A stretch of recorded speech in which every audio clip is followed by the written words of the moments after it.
ওপার বাংলায় তৈরি হলো এক নতুন ইতিহাস। দীর্ঘ 3.5 দশকের বেগমদের লড়াইয়ের অধ্যায়ের অবসান ঘটিয়ে ৩৫ বছর পর বাংলাদেশের শাসনভার যাচ্ছে এক পুরুষ প্রধানমন্ত্রীর হাতে। ছাত্র জনতার রক্তক্ষয়ী অভ্যুত্থানের পর অন্তর্বর্তী সরকারের অধীনে অনুষ্ঠিত ত্রয়োদশ জাতীয় সংসদ নির্বাচনে কার্যত সুনামি বইয়ে দিয়েছে বাংলাদেশ জাতীয়তাবাদী দল বা বিএনপি। বাংলাদেশের সংবাদ মাধ্যমগুলি নির্বাচনের আগে যে জনমত জরিপ বা সার্ভে করেছিল তা আজ অক্ষরে অক্ষরে মিলে গেল। সেই নির্ভুল সার্ভে রিপোর্টকে সত্য প্রমাণ করে 2/3 বেশি আসন নিয়ে একক সংখ্যাগরিষ্ঠতা নিশ্চিত করেছে তারেক রহমানের নেতৃত্বাধীন বিএনপি। প্রায় 213টি আসনে জয়লাভ করে বিএনপি আজ অপরাজেয়। অন্যদিকে জামায়াতে ইসলামী ও 11টি দলীয় জোট পেয়েছে মাত্র 77টি আসন। প্রায় 60.69% ভোটারের উপস্থিতি প্রমাণ করে দিয়েছে মানুষ ছিল পরিবর্তনের পক্ষে। নির্বাচনী ফলাফলের কাটাছেঁড়া করলে দেখা যাচ্ছে আওয়ামী লীগের দুর্জয় ঘাঁটি হিসেবে পরিচিত চট্টগ্রাম 9 আসনেও ধস নামিয়েছে বিএনপি। এছাড়া সিলেট 1, বগুড়া 6 এবং বরিশাল 5 আসনে চলেছে ধানের শীষের একচেটিয়া দাপট। শিল্পাঞ্চল থেকে শুরু করে উত্তরবঙ্গ সবখানেই এখন উৎসবের আমেজ। যদিও তারেক রহমান কঠোর নির্দেশ দিয়েছেন কোনো বিজয় মিছিল বা আস্ফালন না করার। দেশমাতা বেগম খালেদা জিয়ার প্রতি শ্রদ্ধা জানিয়ে আজ জুম্মার নামাজের পর সারা দেশে শুধুই চলছে শুকরিয়া আদায় আর বিশেষ দোয়া। এই ঐতিহাসিক জয়ের পর তারেক রহমানকে অভিনন্দন জানিয়েছেন ভারতের প্রধানমন্ত্রী নরেন্দ্র মোদী। তিনি স্পষ্ট জানিয়েছেন, প্রগতিশীল ও অন্তর্ভুক্তিমূলক বাংলাদেশের পাশে ভারত সব সময় থাকবে। অভিনন্দন এসেছে ঢাকার মার্কিন দূতাবাস থেকেও। তবে দিল্লি থেকে এক বিবৃতিতে এই নির্বাচনকে প্রহসনের ভোট বলে কটাক্ষ করেছেন প্রাক্তন প্রধানমন্ত্রী শেখ হাসিনা। কিন্তু তার পুত্র সাজিব ওয়াজেদ জয় কথা বলেছেন অন্য সুরে। CNN, নিউজ 18-এর মতো সংবাদ মাধ্যমে দেওয়া সাক্ষাৎকার অনুযায়ী তিনি বলেছেন, বিএনপি বড় দল, তাদের সঙ্গে দ্রুত আলোচনায় বসবো। আওয়ামী লীগ নিষিদ্ধ, তাই ময়দান ফাঁকা। তবে আমাদের দলকে মানুষ ভালোবাসে, আমরা ফিরবো। বাংলাদেশে জামাত থাকলে সন্ত্রাসবাদও থাকবে। অন্যদিকে জামায়াতে ইসলামী ফল ঘোষণার পর কারচুপির অভিযোগ তুলে সরব হয়েছে। বাংলাদেশের নির্বাচন ঠিক কতটা সফলভাবে সম্পন্ন হয়েছে বা তাতে আদৌ কোনো কারচুপি ছিল কিনা সেই বিষয়ে বিস্তারিত জানতে আমরা কথা বলে নিয়েছিলাম বাংলাদেশ পূজা উদযাপন পরিষদের প্রেসিডেন্ট বাসুদেব ধরের সঙ্গে। তার সঙ্গে কি কথা হয়েছে শোনাবো। সবার আগে জানতে চাইবো যে দীর্ঘ 35 বছর পর মহিলাদের রাজত্ব বলা যেতে পারে, তারপর একজন পুরুষ প্রধানমন্ত্রী হলেন, বাংলাদেশ প্রধানমন্ত্রী পেল। তো এই জয় নিয়ে, বিএনপির এই জয় নিয়ে আপনার কি প্রতিক্রিয়া? নির্বাচন সবাই ভোট দিয়েছে, তবে মানে কোথাও কোনো গন্ডগোল হয়নি, এটাই সবচেয়ে বড় কথা। এরকম মানে সহিংসতা ছাড়া নির্বাচন, এটাকে আমরা সবাই প্রশংসা করছি। আচ্ছা, বেশ। যেরকমটা আমরা দেখেছি বাংলাদেশের বিভিন্ন সংবাদ মাধ্যমগুলোতে আগে থেকেই সার্ভে করা হয়েছিল বা ওপিনিয়ন পোল যেটাকে বলে, সেখানে অলরেডি তারা ভেবে নিয়েছিল বা ধরা হয়েছিল যে বিএনপির নেতা তারেক রহমান তিনি জয়লাভ করবেন। তো সেই সম্পূর্ণ বিষয়টা সত্যি প্রমাণ হলো। আপনি এই বিষয়ে কি বলবেন? মানে আপনাদেরও কি প্রত্যাশা এটাই ছিল? হ্যাঁ, আমরা জানতাম এটা একটা রাজনীতির যে রাজনীতি যেভাবে মানে আমরা লক্ষ্য করছিলাম আর কি, রাজনৈতিক তাতে আমরা ধরে নিয়েছিলাম বিএনপি ক্ষমতায় আসবে এবং বিএনপি আসলে তো তারেক রহমান প্রধানমন্ত্রী হবেন, বিএনপির চেয়ারপারসন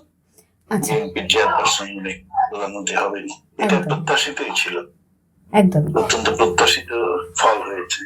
তো এই বিষয়ে বিভিন্ন সংবাদ মাধ্যমে উঠে আসছে যে জামায়াত ইসলামীর আমির শফিকুর রহমান তিনি বিভিন্নভাবে ভোট কেনা বা কারচুপির অভিযোগ করছেন। সেই বিষয়ে কি বলবেন আপনি? শুনুন, দেখুন, এই সবগুলো ভোটে কিছু না কিছু একটু ইয়ে হয়, এটা হয়তো, কিন্তু ওইভাবে এবার তো সেরকম কিছু দু এক ঘটনা টাকা দেওয়ার সময় এটা দুই দলের লোককেই মিডিয়া যে রিপোর্ট গুলো করেছে, আমি জানি না তারা কারেক্টলি করেছে কিনা, কিন্তু আমরা দেখেছি সেটা দুই দলই বা অন্য দলের মধ্যেও দেখতে আর কি কাজেই আর নির্বাচনে এই ধরনের ঘটনা মানে ইয়ে না, মানে অস্বাভাবিক কিছু না এই নির্বাচনে আমাদের। তবে তুলনামূলক ভাবে অন্যান্য যে এবার অনেক কম, এটাই সবচেয়ে উল্লেখযোগ্য দিক আর কি। এই দু একটা ঘটনাকে আমরা বড় করে যদি না দেখি তাহলে ভালো নির্বাচন হয়েছে, এটাকে প্রশংসা করতে হবে। আচ্ছা এই আর কি। আচ্ছা, বেশ। শেখ হাসিনার পুত্র সাজিব ওয়াজেদ জয় বিভিন্নভাবে বলেছেন, আমি নাম করে বলতে পারি কিছু চ্যানেলের, নিউজ 18 বা CNN, সেই ধরনের চ্যানেলের সামনে তিনি বলেছেন যে বিএনপি বড় দল, তাদের সঙ্গে আলোচনায় বসা হবে। আওয়ামী লীগকে নিষিদ্ধ করা হয়েছে, তাই জন্য তারা ময়দানে নামতে পারেনি, তবে তারা আবার ফিরবে, তারা ফেরার ব্যাপারে যথেষ্ট প্রত্যাশা রাখছে। আপনার কি মনে হয়, আওয়ামী লীগের কি আরো কোনো তাৎপর্যপূর্ণ অবস্থান হতে পারে আগামী দিনে? দেখুন, রাজনীতিতে অস্বাভাবিক কিছু নয়। কেউ একটু পিছনে পড়ে যায়, তার সামনে আছে, যেমন জামাত তো নিষেধাজ্ঞা হয়েছে জামাত, কিন্তু সেই জামাত আবার রাজনীতিতে উঠে দিয়েছে এবং অনেকগুলো আসন পেয়েছে, 80-র কাছাকাছি।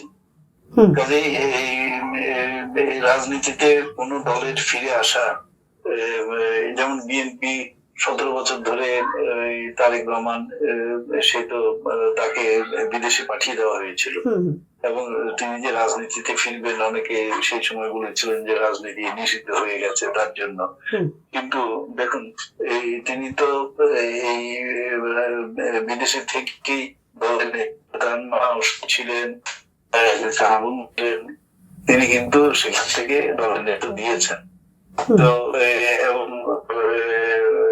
এক সময় প্রতিষ্ঠিত করেছেন এবং ফিরেও এসছে। কাজে রাজনীতিতে কোনো কিছু অস্বাভাবিক নয়। পাবলিক, জনসাধারণ কাউকে গ্রহণ করবে বা করবে না, এটা তো সময় বলে দেয়। সময় বলে দেয় যে কে সামনে আসবে, কে আবার উঠে দাঁড়াবে। এটা জনগণ চাইলে তো সবই হয়। বেশ, তো নির্বাচনের ফলাফল বেরিয়ে গেছে, কোন রকম বিজয় মিছিল হচ্ছে না, এমনিতে চারদিকের পরিস্থিতি কি একদম ঠিকঠাক আছে বলে মনে করছেন আপনি?